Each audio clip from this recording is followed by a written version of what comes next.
बिस्मिल्लाहिर्रहमानिर्रहीम। अस्सलाम वालेकुम।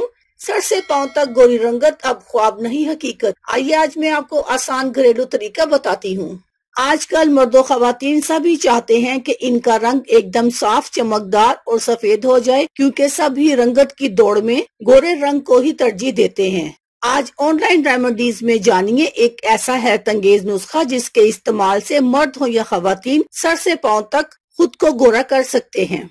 ऐसे में ऑनलाइन रेमेडीज एक ऐसा नुस्खा बताने जा रहा है जिसके इस्तेमाल से मर्द हो या खवातीन सर से पांव तक खुद को गोरा कर सकते हैं। सर से पांव तक रंग गोरा करने का आसान नुस्खा: विटामिन ई का मॉइस्चराइजिंग लोशन लें, साथ ही मास्कन क्रीम शामिल करें। अगर ये मास्कन क्रीम अवेलेबल ना हो तो आप कोई सी भी स्किन मॉइस्चराइजिंग क्रीम इसमें शामिल कर लें और इसमें थोड़ा सा सादा पानी मिलाकर हाथ, पाँव, गर्दन, चेहरे या पूरे जिस्म पर लगाएं। बस ये दो ही अज्जा आपकी फुल बॉडी व्हाइटनिंग ट्रीटमेंट के लिए काफी हैं। अगर आप मजीद नर्म मुलायम जिल्द और चमकती गोरी रंगत हासिल करना चाहते हैं तो आधे विटामिन ई के लोशन में आधी मास्कन क्रीम मिलाकर इसमें चंद कतरे लीमू का रस, थोड़ा एलोवेरा जेल, बादाम का दूध मिलाकर इसको अच्छी तरह मिक्स करें और पूरे जिस्म पर रोजाना इसको लगाएं। आपकी फुल बॉडी व्हाइटनिंग ट्रीटमेंट घर बैठे आसानी से हो जाएगी। अल्लाह हाफिज, शुक्रिया।